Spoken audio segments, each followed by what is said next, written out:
আসসালামু আলাইকুম। আমন্ত্রণ বাংলাদেশ পাবলিক টিভি নিউজে, সাথে আছি আমি সুমাইয়া আক্তার। বরুড়ায় দেশীয় অস্ত্র, নানা উপকরণ সহ আন্তজেলা ডাকাত দলের ৮ সদস্য আটক। কুমিল্লা থেকে তথ্য ও ভিডিওচিত্রে মোহাম্মদ মহিবুল্লাহ ভূঁইয়ার পাঠানো ডেস্ক রিপোর্ট। কুমিল্লার বরুড়ায় ডিবি পুলিশের ছদ্মবেশ ধারণ করে ডাকাতের প্রস্তুতিকালে দেশীয় অস্ত্র, নানা উপকরণ সহ আন্তজেলা ডাকাত দলের ৮ জনকে আটক করেছে পুলিশ। গতকাল বুধবার দুপুরে আটককৃত ডাকাতদেরকে জেল হাজতে প্রেরণ করেছে পুলিশ।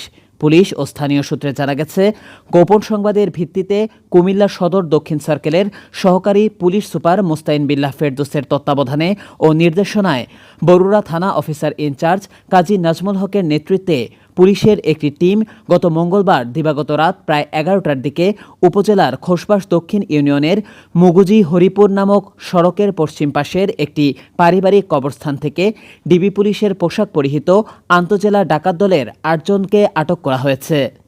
এ সময় তাদের কাছ থেকে ডাকাতির কাজে ব্যবহৃত দুটি ডিবি লিখা কুটি, একটি হ্যান্ডকাপ ও হ্যান্ডকাপের দুটি চাবি, একটি নীল রঙের লেজার লাইট, একটি স্টিলের তৈরি ম্যাজিক স্টিক, একটি কাঠের বারযুক্ত হাতুড়ি, একটি সিলভার রঙের এসএস পাইপ চাইনিজ কুড়াল সাদৃশ্য ধারালো অস্ত্র, একটি কাঠের বারযুক্ত ধারালো লম্বা ছুরি এবং একটি স্টিলের কাটার উদ্ধার করা হয়।